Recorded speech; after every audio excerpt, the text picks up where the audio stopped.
नाशिकच्या कांदा उत्पादक शेतकऱ्यांच्या तक्रारीची थेट पंतप्रधान नरेंद्र मोदींनी दखल घेतलेली आहे। नाफेड कांदा घोटाळ्याची शेतकऱ्यांची पंतप्रधान कार्यालयाकडे थेट तक्रार होती।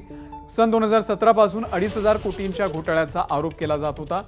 चौकशीसाठी नाफेडचं पथक सध्या पिंपळगावमध्ये दाखल झालेलं आहे। नाफेडच्या वीणा कुमारी यांनी तक्रारदार शेतकऱ्यांसोबत संवाद साधलेला आहे।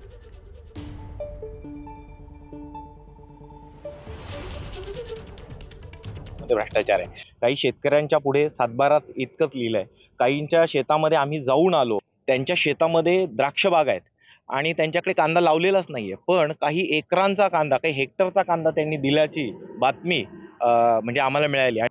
दुसरा मुद्दा हा होता आमचा की नाफेडने गेल्या 2 महिन्यापूर्वी कांदा खरेदी केला आणि तो लगेच बाजारात का येतोय। आमचा आरोप असा आहे की हा पूर्ण स्टॉक भरलाच जात नाहीये। त्यांचं म्हणणं आहे की आम्ही ऑलरेडी ऑडिट केलं, त्याच्यामध्ये काहीच प्रॉब्लेम नाहीये, पण आमचं म्हणणं काय आहे की तुम्ही तो आमचा एक प्रतिनिधी त्याच्यामध्ये असावा, शेतकऱ्यांचा कोणतरी प्रतिनिधी असावा। ज्या शेतकऱ्यांच्या खात्यावरती पैसे येतात पण त्याच्या अगोदरच त्यांच्या नावचे चेक काढून घेतल्या जातात। आज पत्रकार बांधव आले असताना नाफेडच्या ज्या प्रतिनिधी आल्या होत्या त्यांनी पत्रकार बांधवांशी चर्चा करण्याच्या ते इथं आले असताना त्यांनी काढता पाय घेतला इथून, कारण याच्यामध्ये असं वाटतं की नाफेडचा खूप मोठा गोलमाल दिसतोय।